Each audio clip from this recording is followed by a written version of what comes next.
Welcome to Animal Kingdom TCG. By the end of this video, you'll be ready to dive right in and start playing.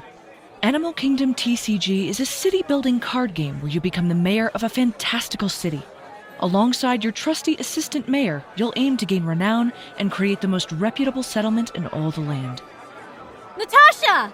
Fancy seeing you here. You're learning to play too? Tomoe. No, I'm here to do the teaching.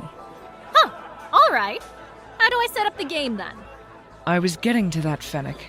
To start the game, each mayor takes their assistant mayor and a basic building from their expansion deck and puts them in play face down. Then, everyone shuffles their decks and draws a hand of 7 cards from their expansion deck. No way! My hand isn't very good. In that case, you can take a mulligan. Return any number of cards to the expansion deck, shuffle, and draw the same number of cards. You should aim to have at least 2 buildings in your hand. Okay, ready to go. But what's the aim of the game? Like any leader worth their salt, you must guide your people and your city to prosperity. That means reaching 50 points of renown before your rival mayors can do the same. Ha! Simple! This'll be a cinch! Once turn order has been decided and everyone is ready, flip over your assistant mayors and basic buildings, and the game begins. Let's start with the upkeep phase. Flip over a quest so that you have an active quest, and then generate Sola according to the buildings you have in play. To begin with, that'll be 2 Sola. The mayor going first skips the draw phase, which takes us to the city phase. The city phase is where a mayor can take actions related to their city, such as playing workers, buildings, and stratagems, or utilizing the effects of cards already in play. Let's start with buildings! What do they actually do? Buildings generate Sola each turn, which can be spent to play other cards. Almost all cards require a Sola cost to be paid. There are also advanced buildings, which provide valuable utility in exchange for generating less Sola. I'll play all of my buildings then. I have tons of them in my hand. Stop, Tomoe. You can only play 1 building per turn. A great city isn't built in a day. Aww. Buildings, along with workers, stratagems, and some other card types, are found here, the expansion deck. Workers are the lifeblood of your city. All workers have a Sola cost that must be paid to play them, a gain or penalty value, and many also have an effect. Seems simple enough. At first glance, perhaps. Firstly, a worker can be exerted to earn renown equal to its gain value. Many workers also have to exert themselves to activate their effect. Additionally, workers must be exerted in order to toil, which activates the effects of certain buildings. Take the advanced building Sears Tent, for example. The cost to activate its effect is Toil 1, so 1 worker must be exerted to activate the effect. The building is also exerted when toiling for its effect. And since most cards can only be exerted once per turn, that means I have to think carefully about how I want to use my workers. I could just exert them to earn renown, but there may be other options available. An astute observation. That's complicated. My brain hurts. Effective use of workers is what separates a good mayor from a great one. A similar thing could be said about stratagems. Stratagems have an immediate impact when played, and are capable of achieving a wide range of effects, from drawing extra cards to getting rid of other mayor's cards.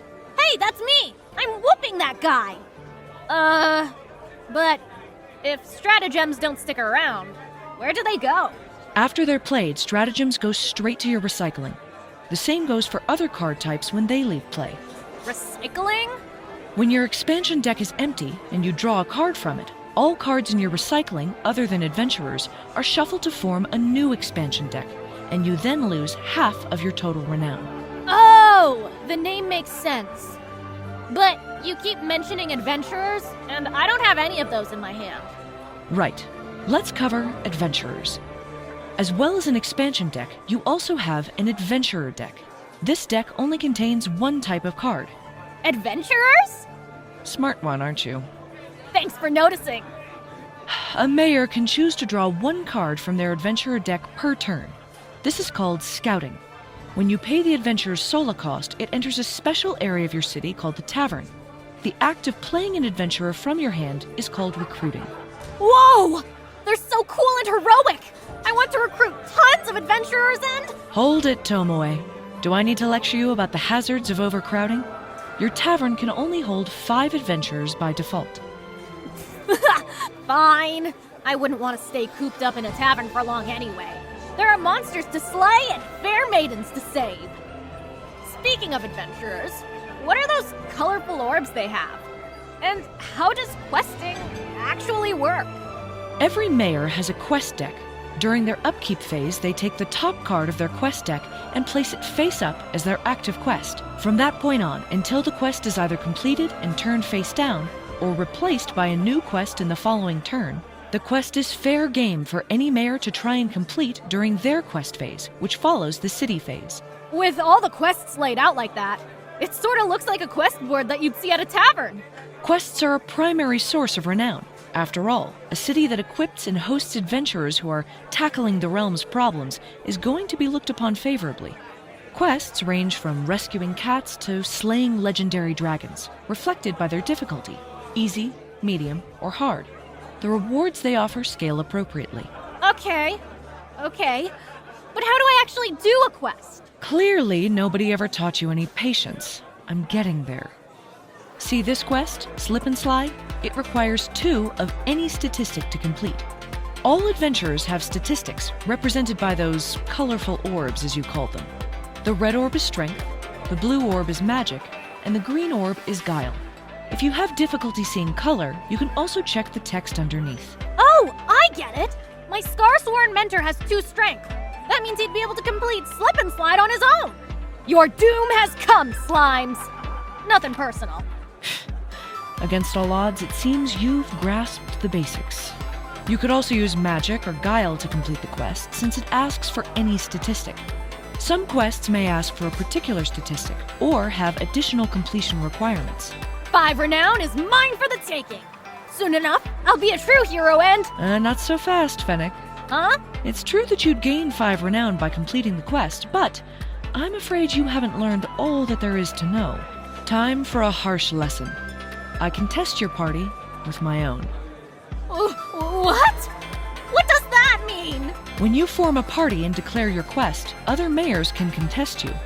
Word spreads quickly of threats that need to be dealt with, so multiple parties may butt heads in pursuit of glory. See how my party has 4 magic compared to your party's 2 strength? Since the quest asks for any statistic, I choose to complete it using magic. And because I complete the quest by a larger margin... Natasha, don't say what I think you're gonna say! I'm the one who completes the quest. No! The people were going to sing my praises! I gain 5 renown, and your adventurer is retired, since they failed the quest. For shame, Tomoe. Heroes always bounce back, you know. Besides, don't your adventurers retire too?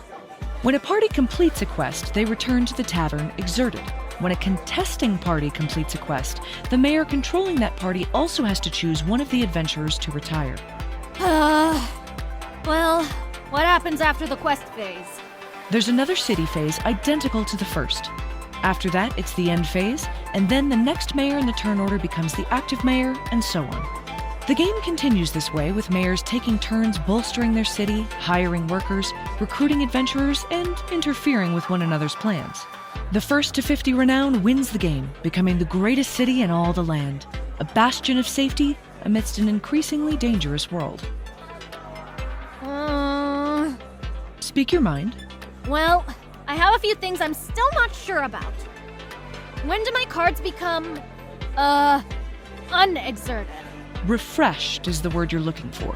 Your cards stop being exerted and become refreshed during your upkeep phase. A refreshed card can be exerted again. Okay, and what if I never draw any buildings from my expansion deck? I won't have any Sola! It wouldn't be ideal. However, there is a solution. Any card in your hand can be revealed to the other mayors, and then played face down as a basic building that generates 1 Sola per turn. This is referred to as a slum. Last question. My workers and adventurers, can they be exerted as soon as I play them? Ah, surprisingly good question, Fennec. Stupid smarmy princess. What was that? Nothing. No, they can't. Unless a card has the quick keyword, you can't exert it on the turn it comes into play. An exception to this is buildings, which can be toiled immediately, provided you have the eligible workers. But again, those workers would have to have been played on a previous turn or have the quick keyword. Okay, got it. Me and Fee are gonna make our city the best in the land! If you or your fire starter spirit have any other burning questions, you should consult the Quick Start Rules Guide. Did you just make a joke? No. Now, use what you've learned, and let's play for real. Prepare to be left in the dust, Tomoe. We'll see about that, Natasha. Let's go!